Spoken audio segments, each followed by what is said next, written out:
Hey guys, welcome back to the channel. It's Archvillain bringing you all manner of tabletop gaming, and in this episode I'd like to bring to your attention a tabletop miniatures game which is currently in alpha, and this is Battlerune, being brought to us by Archvillain Games. Now we are going to have a quick look through the rules, and then we will have a look at the miniatures and the armies I'm going to be using in the campaign. Yes, there will be some battle reports. So, onwards!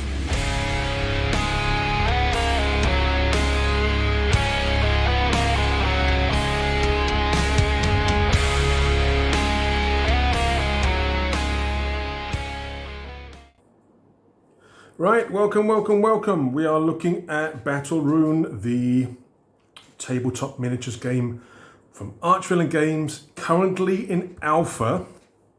And the game is provided in both a fantasy and sci-fi rulebook, but I've got to be honest, they're identical.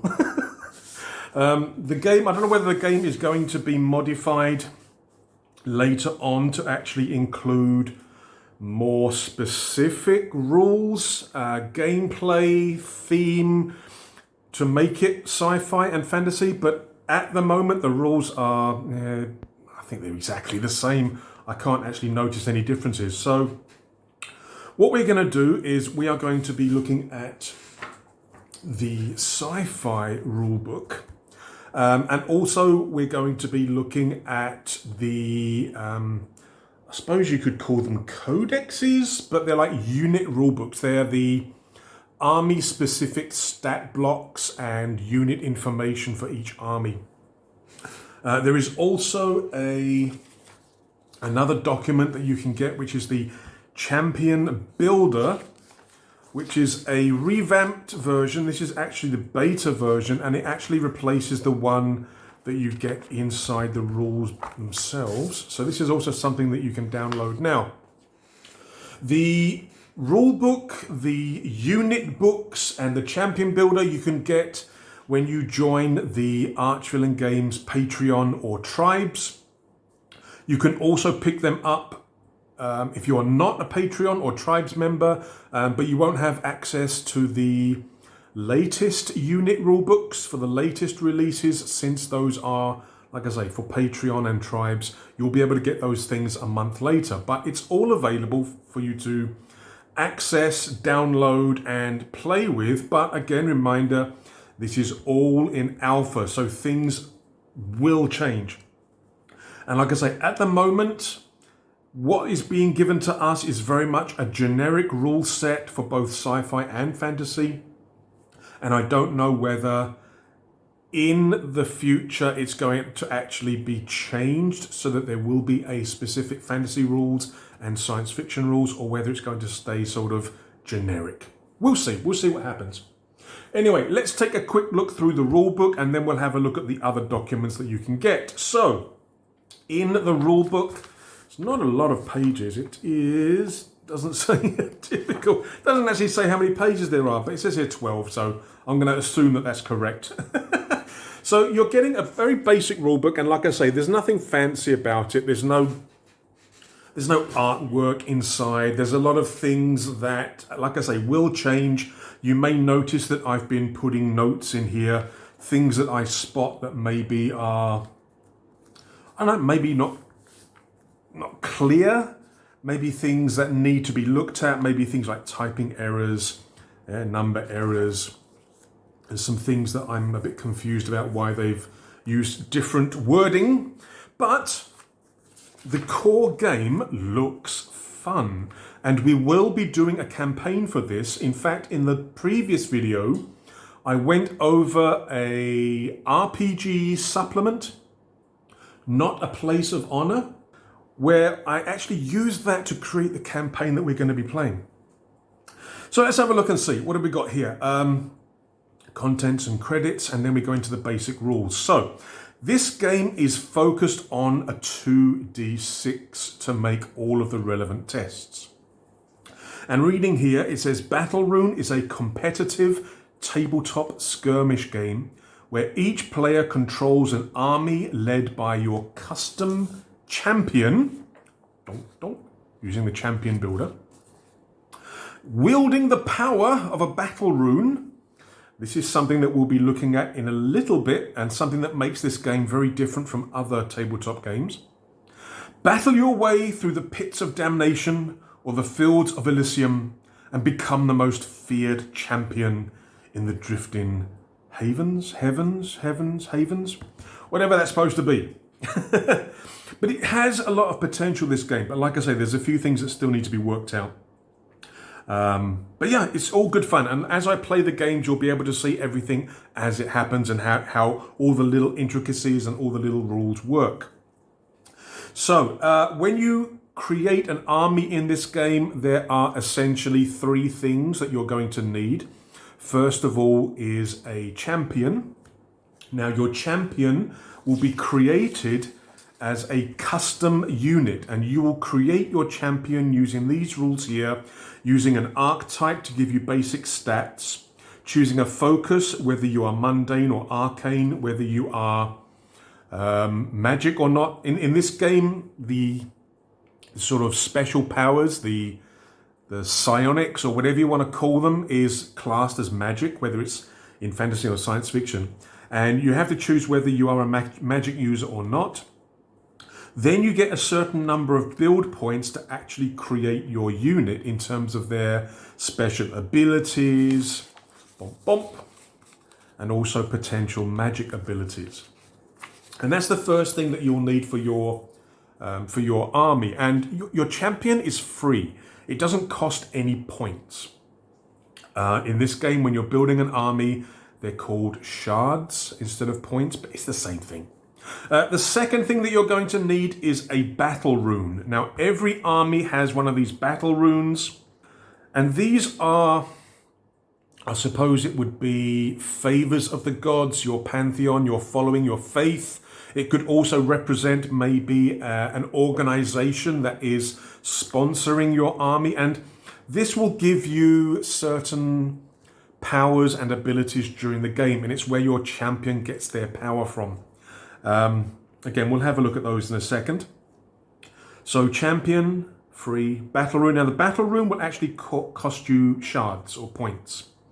And then finally you will have your units, and your units represent your troops, your vehicles, your basic army composition.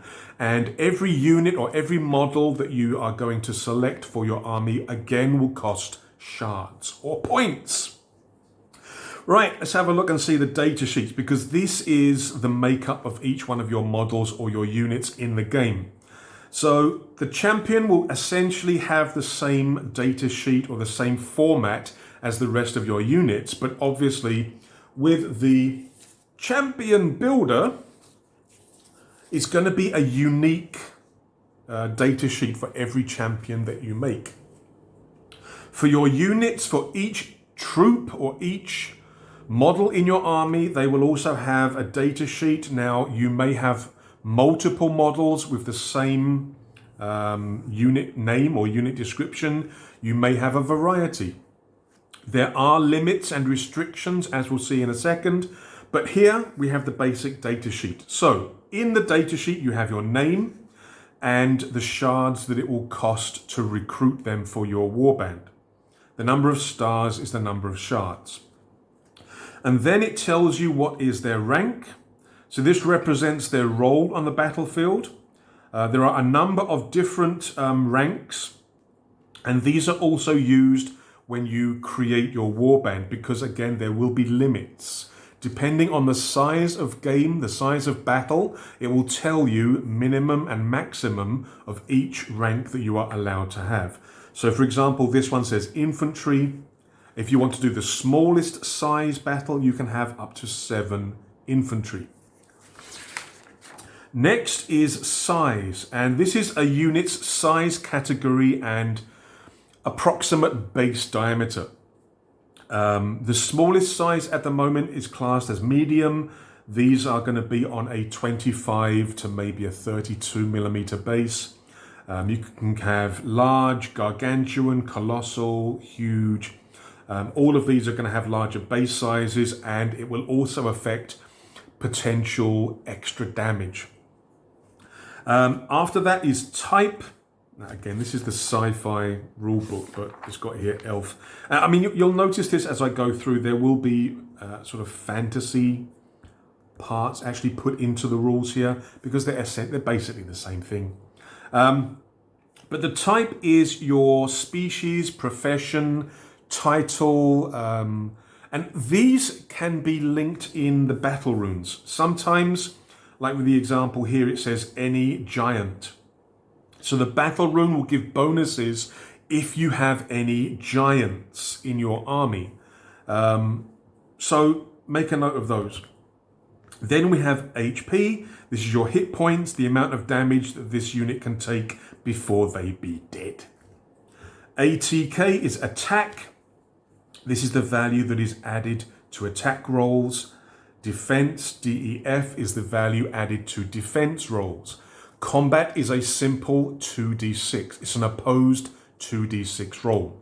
The attacker rolls 2d6 and adds their attack. The defender rolls 2d6 and adds their defense. Highest wins. MGK is magic. A lot of units will have very low or even 0 for magic if they are not arcane inclined. And the magic stat will be used for both offense and defense in an attack. If somebody uses a magical attack on a unit, they have to use their magic as their defense, even if they're not arcane in nature. So magic is the value added to magical attacks and magic defense rolls. SPD, speed. This is the movement in inches for your unit on the battlefield. And then underneath that, you will have a sort of everything fits in here box. It says here abilities, but you can also have in here other relevant information. So you'll have all the other information that's relevant to the unit listed underneath inside that box. So your champions and your units will have a data sheet that reflects something like that. Let's take a look. Let's take a look at this one here. So this is the unit rulebook for the Ghult, which is actually going to be the faction that I'm using through the campaign. And the campaign is going to be a solo campaign where the enemies are going to be activated using an AI system. Battlerune doesn't have a solo system. It doesn't have an AI system for your opponents. So I'm thinking of using the one from 5 Parsecs from Home. But let's go and carry on with this. The unit rulebook will be part of a Patreon subscriber or a tribe subscriber's monthly files for the miniatures that are released that month. If you're purchasing outside of the Patreon or outside of the tribes, you'll have to get these separately. But inside this unit rulebook are all of the data sheets for, like I say, that month's miniatures. So for the Ghult, you've got the big Bodolock. This thing is, how many shards is this? 5 shards. The Varrock, which are these like very large giant, well, they're not really giant, they're like ogre-sized creatures. They're 4 shards, 3 shards. It depends on their abilities and their equipment. Sometimes you'll find that the same name or the same unit name actually has different layouts or loadouts, sorry. And for different loadouts and for different abilities, it has a different cost. Obviously, some loadouts are going to be more dangerous than others. You've got the Ghult Slaw. Again, you've got different loadouts, but in this case, they all cost the same, 4 shards each. Turn the page. You've got the Gallowglass. Again, different loadouts to reflect the different models. And you've got the Kern and Berserkers. These are the sort of human-sized models. And again, you've got different stat blocks or data sheets. And you've also got different costs in terms of shards. Now, at the back, normally, and I think every rulebook so far, every unit rulebook so far has had a Battlerune to go with it. So this would be the typical Battlerune to go with the Ghult. It's typically their deity or their faith. and it's what normally gives them the power. And you'll see at the bottom here, it has loyalty, any orc. So it has an ability if you have orcs inside your army, and the Ghult are orcs. It also gives you a couple of example skirmish lists. We'll go over that in a second. But yeah, you'll be getting an sort of an army list every time that you get the miniatures from Archvillain Games, or whether you buy them afterwards, you can get hold of these as well. And each of these will contain the data sheets. Now, these are the science fiction ones that I have. I haven't printed out all of the fantasy ones, I've got to be honest, because I'm focusing on science fiction first. But fantasy also has these unit rule books with all the relevant information. But yeah, everything's in there for us to use when we are creating our armies.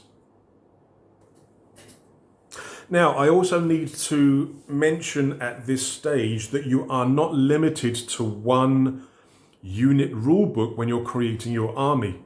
The rulebook says you can choose whatever units you want from whatever rulebook. So you can actually mix and match to, I don't know, to min-max your army, to give you the best units if you want to. But I'm more of the gamer that tries to have theme and story, and I need to have a reason why a certain unit would be in an army. I mean, sometimes the rule books, the armies themselves are kind of shouting out to have some variety, to have some units from another army. For example, the Ghult clan, the orcs, these guys, I think except for the big creature, the Bodilok, I think everything is infantry. So if you want to have different ranks or different types of troop in your army, you may want to add some creatures or some units from another army. The Sept of Gakval, this is like your Chaos Ogre army, and all of the units are huge. Even the smallest units, I think are they 3 shards each? Yeah, even the smallest guys in this army, the Sept of Gakval, are 3 shards each. They don't have small troops. So again, if you want to increase the number of models in your army, which again, the number of models makes a big difference when it comes to activations. I'll explain in a second. But when you're playing the Sept of Gakval, it may be a good idea to add some lower cost skirmish troops from a different faction in as well. So the rule books, essential because they'll give you all the information you need. And like I say, you can get them with the models. Now, coming back to the rulebook, the Battlerunes themselves, you are not limited to the one that they give you on the army rulebooks. This is one that comes with the army. It is the typical Battlerune of that army, but there is nothing stopping you from using any Battlerune from any rulebook or even from the basic rulebook. They also give a few samples in here. You may have limited access to what the Battlerune gives you, but maybe you want access to the normal attributes. There'll be sort of standard abilities which will be applicable to everything, but there will be some where you have to have specific troops in your army. Again, you're allowed to pick and choose whatever you want. You could play an orc army, the Ghult, and maybe have the dwarf Battlerune. Completely up to you. You may not get the full bonuses or the full benefits, but it's completely up to you. What else is there? Okay, so I mentioned just now in terms of the number of shards and in terms of the size of battle. Well, in Battlerune, there are 3 sizes of battle or game. Again, I don't know whether this is going to change, but at the moment we have skirmish, where you have 15 shards to buy your troops. Again, remember, the champion is free, the Battlerune is not. The Battlerune does cost shards. So the skirmish is 15 shards. They recommend playing on a 3x3. And there are limits in terms of what you can have in your army. So for a skirmish, you are not allowed to have an avatar. You can have, again, I've circled this because I think this should be up to 1 or 0 to 1 brute. I don't think you have to have 1 brute. 0 siege, up to 4 cavalry, up to 2 support, and up to 7 infantry. Now, when we talk about units in this game, a unit is one model. Yeah, so we're not talking about a unit of troops where a unit is 5 troops. No, a unit is one model. So this is basically saying for a skirmish game, you can have a maximum of 7 infantry models. The next size game is the battle size. For this, you're going to have 25 shards. If you've watched my previous video when I was looking at Not a Place of Honor and I was explaining about setting up the campaign that I'm going to be running, I am going to be playing skirmish and battle size games. So with the battle, I recommend 3x6 in terms of the table size. Not sure what this types is. Again, that's why I've circled it. But again, there is limits, minimums and maximums in terms of your units that you can have. The last size is war. This is going to be for the biggest games. You can have 40 shards. Again, they recommend a 3x6. And again, you have limits in terms of what you can bring. But here you can have an avatar. But be careful, because some units, especially avatars, are very costly in terms of shards. For the Orbiter Hellscape, they have one guy, the Void Herald, who is an avatar. He costs 15 shards. Yeah, powerful, but expensive. Dear. So yeah, army construction, be careful, yeah, because like I say, some of the units are very expensive. The Sept of Gakval has very expensive troops, so again, be careful. The Battlerunes, they give you powers and abilities that you can use, but they are kind of limited. There are 2 types of ability, ongoing and activated. Ongoing are active at all times. They're constantly in use. The activated ones can only be activated once per game, and you can only activate one ability per turn. So again, you're limited. Now, there are some battle runes that will say that if you have a certain race, species, or troop in your army, you may be able to use the abilities more than once. But, like I say, all battle runes are different. Right, let's have a look at the game round. The game is very simple, and it's very similar to other games of this type. Again, a lot of this is going to look very familiar. You start off with the initiative phase. You roll a 2d6 and you add any bonuses that you may have for initiative. There may be champion abilities that give you a bonus for initiative. Also, if you don't bring the maximum number of shards to the battle, let's say, for example, that your army is 14 shards, not 15. In that case, you will get a bonus to initiative equal to how many shards that you have less. So if you bring an army of 14 shards to a skirmish, you're getting a +1 to your initiative roll. The player who rolls the highest goes first. Now, with activation, it is alternating between the players 1 unit at a time.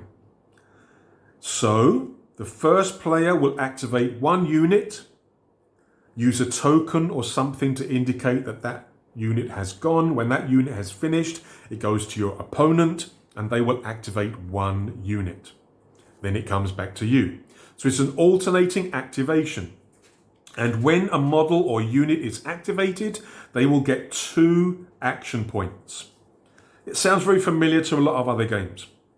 Now, with those 2 action points, a model can do a variety of things.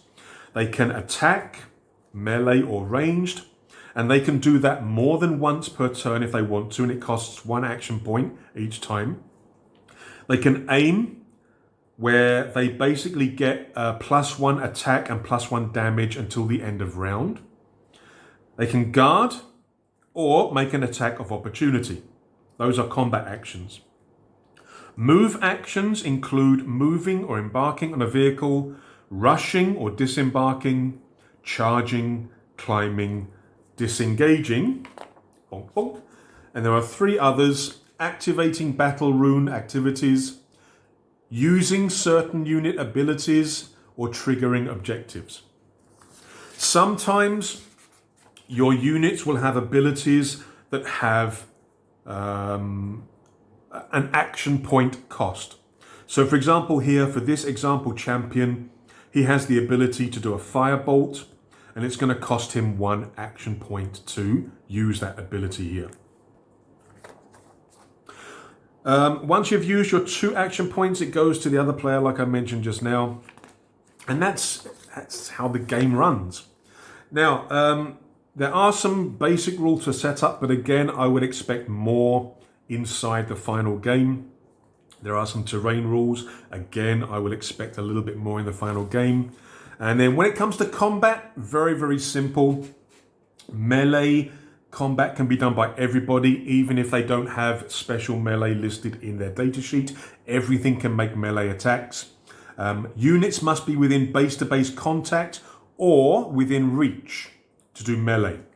Reach is a keyword ability that some units will have where they can attack from further away. Only units with a ranged attack listed in their datasheet can make ranged attacks. With science fiction, you'll find a lot of the troops do have actually got ranged attacks.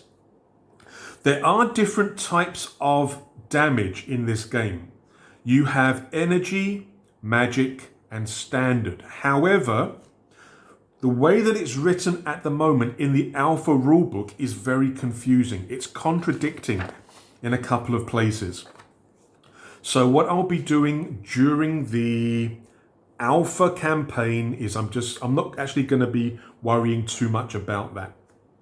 Like I say, until the sort of contradiction, the conflict in terms of the wording has been confirmed. What else? Yeah, attack, you roll 2d6 plus your attack. Defend, you roll 2d6 plus your defense. And you compare the results. A double 6 is a critical hit, always hits. The defender does have priority. In a tie, the defender does win. A double 1 is always a miss, which is going to happen to me, I expect. What else is there? Okay, standard damage is 1. So all attacks will do a base of 1 damage, but there are abilities and unit size difference that can actually affect the amount of damage that you do. Now again, I've put here a question mark, melee and ranged. I'm assuming that it's both. So for example, if you have a colossal attacker attacking a medium defender, big against small, you would expect more damage to be dealt, whether it's melee, pretty obvious, or even ranged, because their guns are bigger. So I'm thinking that this bonus damage would also affect range. So it could be quite dangerous going up against these big boys. You also have rules for area attacks. But again, a lot of these rules, a lot of what it says here in terms of what is standard, can be affected by the use of abilities and these keywords. And this is one of the areas where this game shines. Every army and every unit is different. I would like to see more. I would actually like to see more abilities and keywords included in future unit rulebooks. At the moment, they are all using the ones that you can find in the rulebook itself, but I would love to see more in the future. More abilities for the champions, more magic abilities, and they can be introduced into the actual unit rulebooks instead of the main rulebook itself. However, saying that, there are, again, some queries and questions, like for example, the armor doesn't, to me, it doesn't make sense just yet. Maybe I need somebody to clarify. And there is one ability that I think is OP. It's overpowered at the moment. And that's one called Veil. This unit cannot be targeted unless it has been activated this round. I can see this being abused. You take turns activating figures. If you don't activate that figure until last, your opponent can't do anything about it. And if you've designed your army so that you're going to have more activations than your opponent, this thing is invincible. That's why I put a little note here. Maybe this ability, Veil, needs some kind of minimum range. Once you get a certain distance from this model, you can attack it. Maybe with a penalty, maybe at a -1 or possibly a -2. But you've got to be able to attack this thing, because like I say, if your opponent has managed to keep to have and to keep more activations than you, if he's got any sense, you will never be able to attack this thing. So I think there's nothing wrong with the ability. I think it does add story and narrative to the game, but I think there should be a minimum range. You get close enough, you can kind of pick out, like the Predator, you get close enough to the Predator, you can kind of just make out the outline, or maybe where the camouflage doesn't quite work very well. But that's just my personal opinion. And then there's also going to be some conditions, movement in terms of jumping and climbing, and the champion builder. But the champion builder has been replaced. There is a specific little document out now which is actually better and bigger than the one in the main rulebook. So, I mean, that's just a very quick going over of the Battlerune rulebook, the unit rulebooks, the army books, if you will. I've printed out a few of the fantasy ones, but I'm not playing fantasy just yet. And also the champion builder. Now, with that overview done, what I would like to do now is to quickly go over what we are going to be doing for the campaign. As I mentioned, I did introduce the campaign in terms of some of the design in the previous video, the Napo video, not a place of honor video. But here I just like to maybe prep the first game. Because what I'm planning on doing is starting off with a standard game at skirmish level. I'm probably going to do on a 2x2 board, not a 3x3, just to sort of make the first game fast and easy. Also, I will be using 15mm figures for this. Again, I have videos where I have been doing an experiment, scaling down Archvillain Games minis by 50%. To make them around 15mm scale. So the miniatures are going to be smaller than normal. Archvillain Games are normally the sort of 28-32mm scale. And what I'm planning on doing for the first game is to use armies from Ghult and Hellas. Now I have videos featuring the miniatures that I've printed and painted for these forces here, the Ghult and the Warcry. And what I'm going to do is I'm going to focus the campaign on the operations and the actions of the Ghult. So I will be playing as the Ghult in the campaign, and I will be using the AI. Like I say, I think I'm planning to use 5 parsecs AI to represent the enemies. In the first game is going to be the Hellas Eternal. Hope that made sense. I'm not going to go through the entire game because you're going to see a lot of the game, the rules and everything as we play.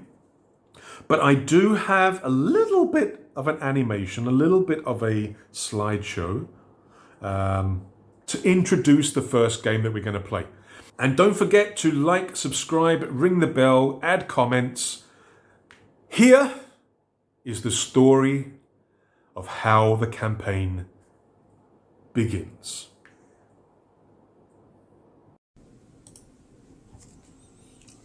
Our homeworld is divided.